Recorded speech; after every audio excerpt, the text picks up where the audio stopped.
देखिए वाला question complex number JEE का, अब ध्यान से देखना इसे। अगर आप इसे सीधा करोगे, मतलब सीधा इन द सेंस कि सॉल्व करोगे, तो बहुत लेंथी जाएगा। तरीका क्या होगा सॉल्व करने का? अगर सॉल्व करोगे, यहां से एक एक्स वाई की इक्वेशन बनेगी, यहां से एक एक्स वाई की इक्वेशन बनेगी, दोनों को सॉल्व करेंगे। अभी नहीं, दोनों को सॉल्व करेंगे और दोनों को सॉल्व करने के बाद एक्स वाई की वैल्यू यहां सब्सटीट्यूट करेंगे जेड की टर्म में, तब आएगा। वो बहुत लेंथी चल जाएगा, कई बुक्स में ऐसे ही आंसर दे रखे। मैं आपको एक शॉर्टकट बताता हूँ। मैंने आपको बताया था जेड माइनस जेड नॉट या z minus Z not equal to R. This is the equation of circle with centre z not, radius r। ये इक्वेशन ऑफ सर्कल होती है। ओके, तो यहां पे z माइनस सिक्स, अब ये वाला देखो, z minus six equal to 5। ये एक सर्कल है जिसका सेंटर 6,0 है, क्योंकि आयोटा की टर्म नहीं है कोई, और रेडियस 5 है। मतलब एक सर्कल ड्रॉ करोगे आप जिसका सेंटर 6,0 लोगे, 1 2 3 4 5 6, ये रहा 6, रेडियस 5 यूनिट। 5 यूनिट कैसे जाओगे आगे? 1 2 3 4 5, ये 5 यूनिट आगे गई, 1 2 3 4 5, तो और 5 ऊपर, 5 ऊपर जाओगे, ये 5 यूनिट है यहाँ पे, ये भी 5 यूनिट है। ये आ गया पहला वाला सर्कल। दूसरा, इसको पहले स्टैंडर्ड फॉर्म में लिखोगे, z minus Z not. Starting के क्वेश्चंस मैंने सर्कल के इसी फॉर्म में कराए थे, तो माइनस कॉमन लो, प्लस 6 आयोटा इक्वल टू 5। तो इसका सेंटर हो गया -2,6, रेडियस 5। अब -2,6 देखें कहां पे आता है, 1 2, ये रहा -2, 6 5 यहां पे है, तो ऑब्वियसली 6 यहां पे चला गया।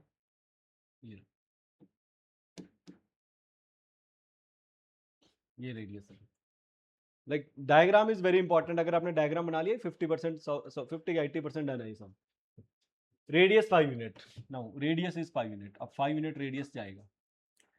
अगर आप देखें, ये पॉइंट आपका 6 है, और सेंटर 5 यूनिट आपको रेडियस जाना है। देखो 1 unit, 2 unit, 3 unit, 4 unit, 5 unit, मतलब इस पॉइंट तक जाएगा, यहाँ तक। ओके, और नीचे भी कहाँ तक जाएगा वो भी देखना पड़ेगा आपको। हाँ, नीचे कहाँ तक जाएगा? नीचे आएगा आपका 5 यूनिट, ये 6 है, ये 6 पॉइंट है बेसिकली, ये 6 है, और ये 5 4 3 2 1, तो 6 यूनिट आपका 1 2 3 4 5 यहाँ तक जाएगा, राइट। और ऊपर तो जाना ही जाना है। अब पॉइंट ये है कि सर्कल तो चलो मैंने ऐसे ड्रॉ कर दिया, मान लो। पॉइंट ये कि इसको ये टच करेगा कि नहीं करेगा। पॉइंट ये समझने वाला है कि इसको टच करेगा नहीं करेगा। डायग्राम से चलो आप कितना ही एक्यूरेट बना लोगे, है ना, तो आपको टच करने के लिए क्या करना पड़ेगा, आपको चेक करना पड़ेगा कंडीशन C1 C2 अगर R1 प्लस R2 के इक्वल आ जाए, तो वो सर्कल आपस में टच करेंगे। क्या करेंगे? सर्कल आपस में touch. Distance between the centre, अब देखिए इनके बीच का डिस्टेंस निकालते हैं, 6,0 और -2,0, तो C1 C2 is under root 6 -2 is +2 का स्क्वायर, 0 - 6 का स्क्वायर, ये 10 आ जाएगा ना। 8 का स्क्वायर 64, 64 प्लस 36 इज 100, 100 का under root 10। Radius, sum of radius, इसका रेडियस 5, उसका रेडियस 5, ये भी 10 आ रहा है, आ गया ना। तो इसका मतलब ये सर्कल एक दूसरे को क्या करेंगे? टच करेंगे। अब ध्यान से देखो, मेरी बात समझो, z कहां होगा? z कहां होगा? ये कहता है equal to, equal to, equal to का मतलब होता है z lies on the circle, equal to. तो जो इस वाले का z है वो यहां पे लाई करेगा सर्कल के ऊपर, और इसका भी इक्वल टू है, तो इसका भी सर्कल जो है वो लाई करेगा ऑन द सर्कल यहां पे। और दोनों का इंटरसेक्शन ही तो देखना हमने, इक्वल, दोनों का सॉल्व भी तो करना। दोनों को सॉल्व करके क्या आया पॉइंट? ये रहा। तो बेसिकली सॉल्व करके जो आएगा वो ये z है, दोनों का सॉल्यूशन ये है z। अगर ये ग्रेटर देन होता तो outside the circle, less than होता, मैंने स्टार्टिंग के आप देखोगे क्वेश्चन मैंने यही करवाए हुए जिसमें सर्कल की equations less than greater than वाली है, वीडियो में देखना। तो z, अब मैं z कैसे निकालूंगा? मैंने क्या करा, इन दोनों के सेंटर को जोड़ दिया, राइट। फॉर द टाइमिंग मान लो ये सेंटर है, तो दोनों का सेंटर जोड़ दिया, ये। तो अब मैं z कैसे निकालूंगा? z निकलेगा मेरा, दोनों का सेंटर को मैं ऐड कर दूंगा, दोनों के सेंटर, इसका सेंटर क्या है 6,0, इसका सेंटर क्या है -2,6, तो इस वाले का z का जो सेंटर आएगा वो आएगा -2 + 6/2 और 6 + 0/2, ये आ जाएगा 2 और ये आ जाएगा 3। तो इसका इस z का जो है वो सेंटर क्या आ गया 2, और इसका रेडियस क्या आएगा, ये डिस्टेंस, दोनों का रेडियस सेम ही है 5 5, तो रेडियस 5। इसका मतलब जो z है यहाँ पे वो भी हमारा एक सर्कल है। z की इक्वेशन क्या बन जाएगी, क्या है z, सर्कल की इक्वेशन बताई थी मैंने आपको, z - z0 = r। तो इसका सेंटर क्या निकाला आपने 2,3, दैट मीन्स 2 + 3 आयोटा, और रेडियस कितना निकाला 5।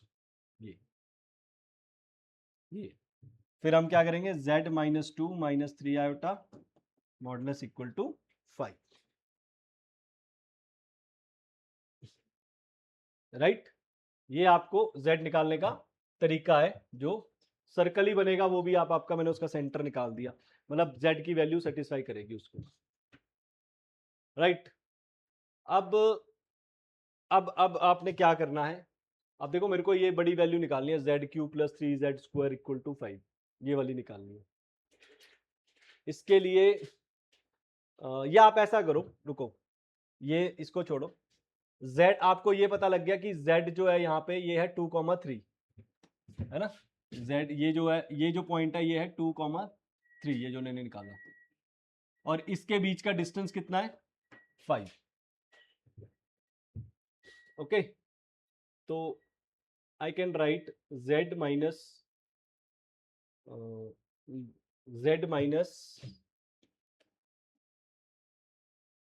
वही करना पड़ेगा, no other option, z minus यही करना पड़ेगा, z minus this equal to 5।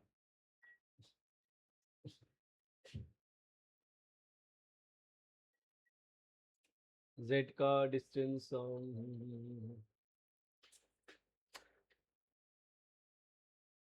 यही करना पड़ेगा, फिर इसका मॉडुलस निकालें, अगर z माइनस z की वैल्यू x + i/y पुट कर दें,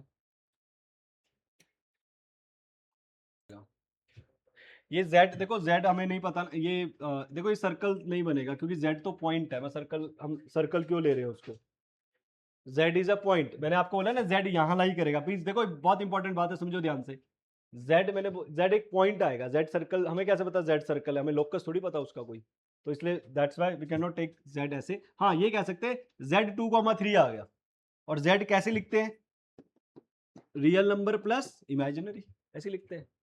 z इज अ पॉइंट, यहाँ पे मुझे कैसे पता सर्कल आएगा, मैंने एक सर्कल ही ले लिया उसको, बट मुझे नहीं पता ना वो सर्कल आएगा, क्यों, मैं क्या कैसे कह सकता हूँ कि सर्कल आएगा, लेकिन हाँ ये कह सकता हूँ z जो पॉइंट है ये 2,3, और z को लिखते कैसे x + i/y, तो z = +3 i/y। अब 2 को इधर ले आओ, स्क्वेयरिंग कर दो बोथ साइड, i² इज -1, ये इक्वेशन आ गई मेरे पास एक, ध्यान से देखना, ये इक्वेशन आ गई z² - 4z + 13। अब देखो, अब मेन कहानी स्टार्ट होने वाली है, मुझे इसकी वैल्यू निकालनी है। अब देखो मैं इसकी वैल्यू इसकी हेल्प से कैसे निकालता हूं, देखो मुझे वैल्यू निकालनी है z³ + 3z² - 15z + 141। मैंने क्या करा, इस इक्वेशन से इसको डिवाइड कर दिया, z² - 4z + 13 से डिवाइड कर दिया, क्योंकि z भी उसी की इक्वेशन है, z³ भी उसी की इक्वेशन है। याद करो 9th में हम करते थे कि क्यूबिक के फैक्टर्स कैसे निकालने हैं, तो पहले आप हिट एंड ट्रायल से एक फैक्टर निकालते थे, फिर उसको -1 इधर ले आके लॉन्ग डिवीजन से उसके अदर फैक्टर्स निकालते थे, तो ये लॉन्ग डिवीजन कर रहे हैं, तो यहां से हम क्या करेंगे, z से मल्टीप्लाई करेंगे, z³ - 4z² + 13z, sign change cancel, 7z² - 28z + 141 plus 7 से कर दो, तो 7z² - 28z + 91, साइन चेंज, ये आ गया 50। अब ध्यान से देखना ये ऐसा क्यों किया, आपको याद है, अगर आप मानो ये लिख सकते हैं, जैसे 5 को 2 से डिवाइड किया, 2 2 4 1, तो इस 5 को ऐसे लिख सकते हैं, quotient into divisor, divisor into quotient plus remainder, ऐसे लिखते हैं ना, तो दैट मीन्स इस इक्वेशन को भी मैं ऐसे लिख सकता हूँ, जिसकी वैल्यू निकालनी है Z cube plus 3z square minus 15z plus 141। कैसे लिख सकता हूँ? Coefficient into divisor plus remainder, ऐसे लिखूंगा। और इसकी वैल्यू 0 है, ये तो निकाली है मैंने, यहाँ पे देखो, यहाँ पे आपको दिखाई थी मैंने, इसकी वैल्यू 0 है ये, राइट। अब इसकी वैल्यू 0 है तो ये 0 ही हो गया सारा, सिर्फ क्या बचा 50, तो आंसर वुड बी 50। चेक करें 50 हमारे ऑप्शन में आई या नहीं, ये ऑप्शन। पहले इस टाइप का सम एनसीईआरटी में आर डी शर्मा में होते थे, सीबीएसई में, बाय द टाइम वो डिलीट कर दिए सिलेबस कम करने के लिए। तो दिस नॉट अ कोई बिग डील या बिग हुआ, that's a simple sum but need to be practice again and again, but yet important, कहीं पूछा नहीं गया था, इनडायरेक्टली कहीं ऐसे ही पूछ लिया इन्होंने, कई बार ये नहीं पूछा गया था, तो इसलिए इसे करें आप।